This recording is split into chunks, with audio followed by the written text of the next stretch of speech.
So yung nagsasalita kanina, yun yung babae. Si Alikay-Kay. Yung naka-yellow. Ayun yung alikaykay. Kaya kasi Hindi mo nabukhan yan yung may na, hawak ng baril? hindi kasi parang blurred eh. Oo. Hindi. Talaga palang ano no, talaga palang maangas ano. Pati doon sa council talaga naman pinakita niya pa yung pagiging maangas Mapagpakumbaba. niya. Pinakita niya yung pagiging mapagpakumbaba niya. Nako, imbis na nang bubus ka pa. Wala din naman na magaling. Ang tanga naman noon hindi ba niya alam ang requirements ng Security Exchange Commission na yung in-apply nila na negosyo ay ganito lang. Ay bakit may kasamang involved na pera? Baka mamaya single Hindi, proprietor lang yan. actually, dyan sa pagdinig niyan, may ginamit pa siyang termino eh. Yung madalas na binabanggit mo, Alin? Ano ba yun? ignorance regis, nemen mex pusat. Ayun, hindi pwede. Hindi pwede yung ignorante ka sa batas eh. Ay, guru ka pa naman, di ba? Sabi pa niya, ignorance of the law excuses no one eh. Ibig mo sabihin, siya nga yung nagpapalusot doon hindi ka ligtas doon. Ganun ba? Matindi pati kung papansinin mo. Kaya nga nang gagalait itong si Konsyal Gawiran, si Konsyala. Sino naman di manggagalit doon eh. Kita mo nga, seryoso usapan, babanatan mo, nagpapapansin ka. Wala bang asawa to? Kung ako asawa nito, pag uwi ng bahay, papatukan ko to eh. Sasampigay. Wala akong personal dito sa Ali. Kaya lang, ako, hindi ako kasama doon. Wala ako doon sa harapan ng meeting. Pero, pag ako, mapapasigaw ka eh. Oo, iinit yung carburetor dito sa tinamaan ng aswang na to eh. Asal ba yun asal ba yun nung teacher? Pati nung guro. Kasi, di ba, may sinasabi, ang guro ay pangalawang magulang yan. Oo, kaya kung ano yung itinuturo ng magulang na, kasi may mga bata naman kasi minsan na na-influensyahan sa kanilang kapaligiran sa pamilya. Alam mo minsan pag kayong aburido ka bilang nagbabantay lalo't kung marami yan. Medyo nakakapag salita ka ng medyo iba sa pandinig ng mga bata, nadadala nila sa school, yung pangalawang magulang, yung guro, yun yung tigatuwid. Paano niya maitutuwid yung mga ganong sistema na siya mismo ay balok-baloktot yung kanyang katuwiran at maganda yung kanyang mga sinasabi pero sa aktual na ginagawa katulad nga niyan ay pagsasamantala tinamaan ang maganda. Tapos bukod pa doon, nakikita mo kahit yung personal na lang. Sabi ko nga wala akong personal pero kung sa Batangas pa kay Vargas Vargas, tinamaan ng magaling. Vargas na Vargas. Sa halip na magpakumbaba, matapang pa. No. Pero ang punto lang natin dito kasama Jim, siguro sa mga kababayan natin, siguro isang paalala rin. Kasi madali hong maniwala yung mga tao, lalo na pinakitaan halimbawa may konting resibo, pinakitaan ng kunwari take out, payout. Pero magsuri ko yung mabuti katulad niya ang daming nakuha na ng investment at ang balita natin pumapatak ng 30,000 bawat isa kung 1,000 nga naman yun magkano na ang halaga nun 1,000 yung na-recruit pero ang sinasabi nitong si Alikay yun daw kanyang na-recruit 7 hanggang 8 lang pero ang recruitment nila, ibig sabihin, mayroong yung mga nasa ibaba nila, kinakailangan mag-recruit. Hindi ba yung tinatawag na pyramiding? Walang pinag-iwan, Pyramiding. Parang gano'n. Ganun talagang eksakto yung binanggit mo ka, Felix. Pero moderno na tawag nila ngayon. Ang tawag na nila ngayon dyan networking. Networking. Pinaganda lang kasi yung pyramiding dati kasi ano rin yan, matinding scam din na nangyari ron. Ngayon, itong networking, pinaganda nila, ang lumalabas, ganun pa rin, nangi-scam sila. Pyramiding. Tumatangan, Ay, ang Pyramiding, punto natin oo. dito, sana hindi na umabot sa punto na mas marami pang mabiktima. Kasi nga naman, kung meron pa mga maniniwala, maglalarga ng pera tapos pagdating ng oras, scam pala. Wala kang aasahan. Tapos sinabayan pa nung magre-resign.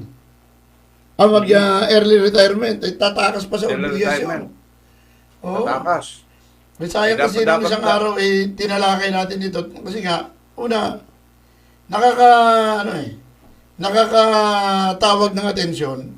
Isip-isipin mo ha, school division superintendent, mag-a-announce na nagretiro na, nag-file ng letter of intent para sa retirement, a 5, a 6, sinabi, retirado na. Klaseng kalokohan mo. agad. At ang plano ba sana hindi planong takbuhan yung kanilang mga naloko ha. Ay, kaya nag-retire yan, dahil nagretiro yan, dahil ganun talaga ang ano doon, magiging takbo. Pero hindi siya makakatakas sa batas. Oo. Ha? Kaya yung mga kababayan natin dyan na nabiktima, abay, wag na ho kayong mahiya, lumantad ho kayo. Ha? At usigin ho ninyo yung taong nagsamantala sa pinaghirapan ninyo. Ha? Kasi ho, alam naman ho natin kahit nasabihin Hindi, natin actually, na- may criminal liability talaga yun. At nilinaw din ng lawyer Merong Ayun, criminal liability kasi pasok yun sa estapa. stapa talaga yun. Sa kabilang banda, administratively, merong malinaw din na paglabag doon sa usapin ng Code of Conduct. Oo. Kasi unang-una, teacher, government employee, tapos, siyempre, pag lumabag ka ng ethical standard, ang katumbas na dalawa Whether matanggalan ka ng lisensya, matanggal ka sa trabaho. Hindi na niya inisip yung ganun. Basta ang isip niya siguro, basta ako, pakatakas ako sa mga nagawa kong krimen o pangi-scam sa mga tao na yan. Napakahirap kumita ng pera ngayon, Kapeleng. Sa Oo. totoo lamang. Mayroon talagang mga kumita teacher ng pera. Isipin mo, nakataya pati lisensya. Oo. Pero mga teacher yan, alam mo, marami ako nakakausap na mga teacher, Kapelex, at mga kaibigan. Oo.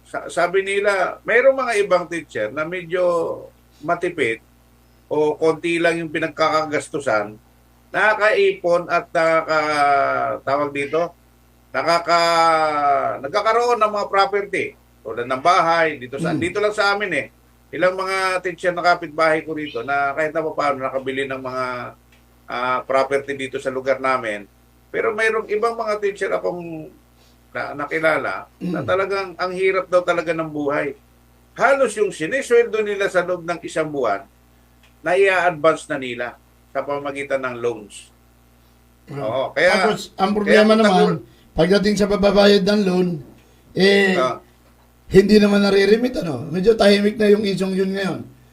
tahimik. Pero ito ang matindi ngayon. Kung siyang halimbawa at makapag-retiro yan, ano pang hahabulin ng mga naloko nila?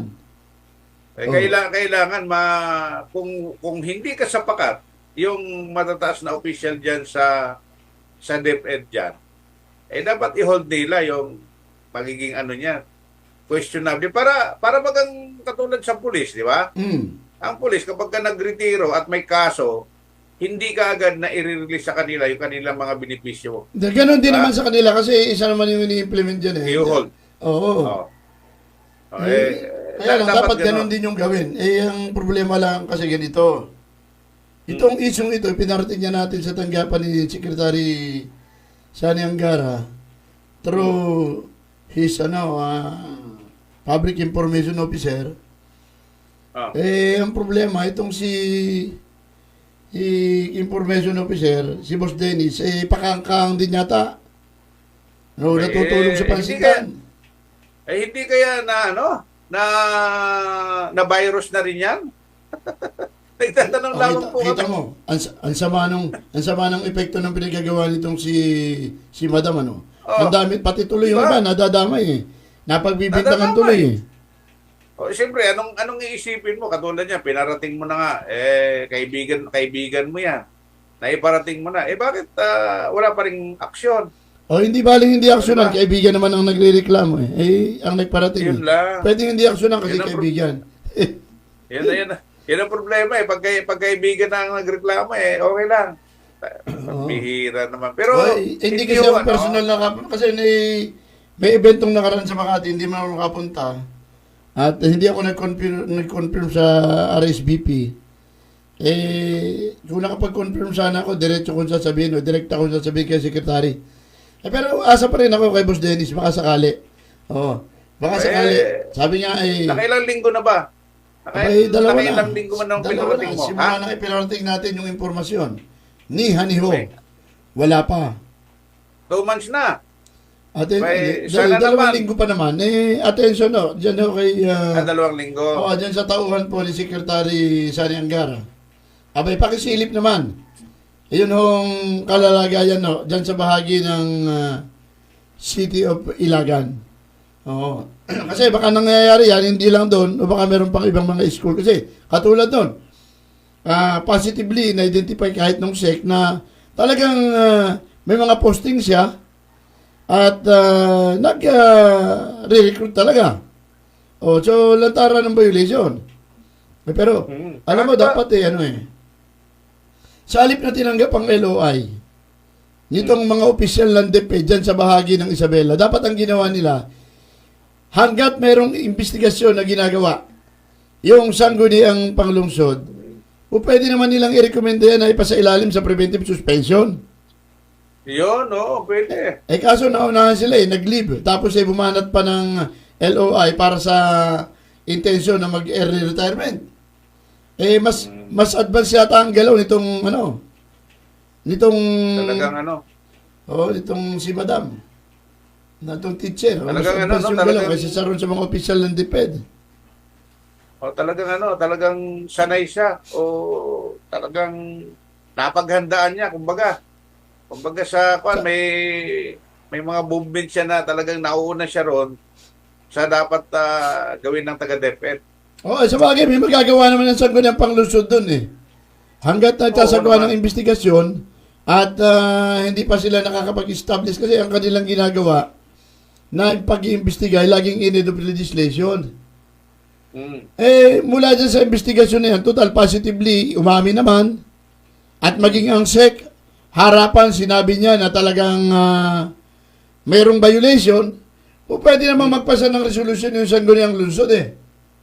Para Resolution na nagre-recommenda na suspindihin o kaya nagre-recommenda na ng iba pang aksyon laban dun sa mga maling ginagawa ng guro. At pwede rin naman na yung mismong Fidelity o Fidelity Group pwede namang direktang magpasa ng resolution para totally pagbawalan na mag-business yung naturang yung Fidelity Group sa alinmang bahagi ng nasasakupan ng City of Ilagan. Pwede naman ipasa ng sangguniang panglunsod yun eh.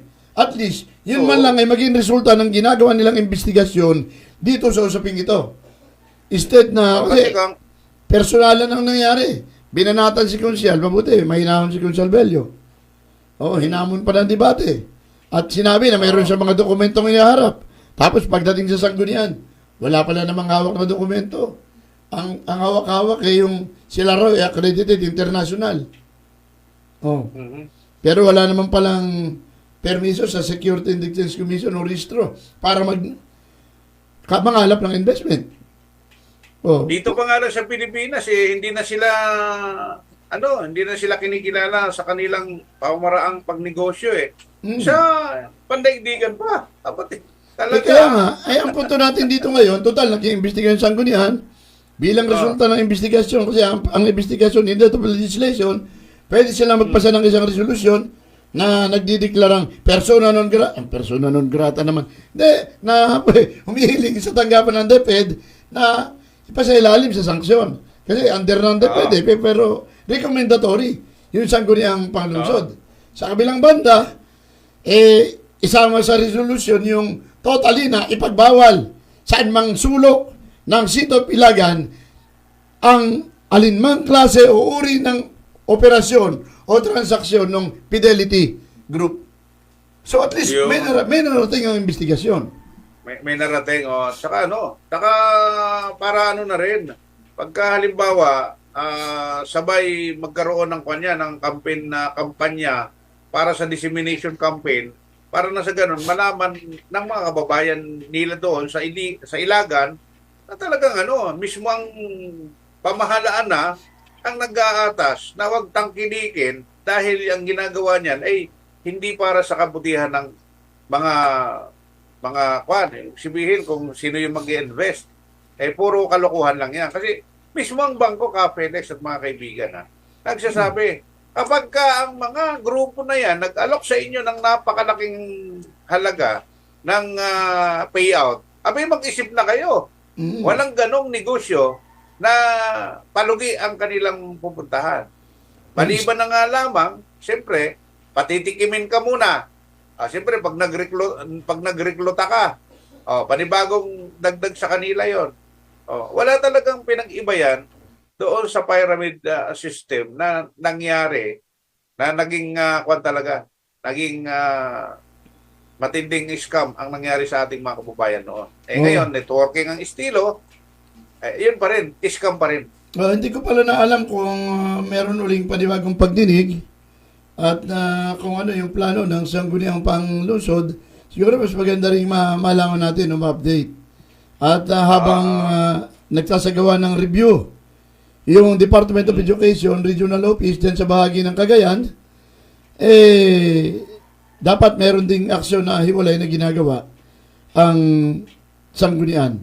Pero sa kabilang banda, sabi ko nga, maswerte itong ali na to kasi yung kanyang hinamon ng debate at yung kanyang ininsulto ay isang konsyal na mahinahon. Sa iba-iba yun. Pinailang ka na ng kaso doon niya. Oo nga, may hinahon pa si Consul Bello. si City Councilor, no? Anak nga pala ito ni dating Secretary Bebot Bello. Talaga ha? Oo. Kaya medyo nagmana sa ama ng kahinahunan. Oo.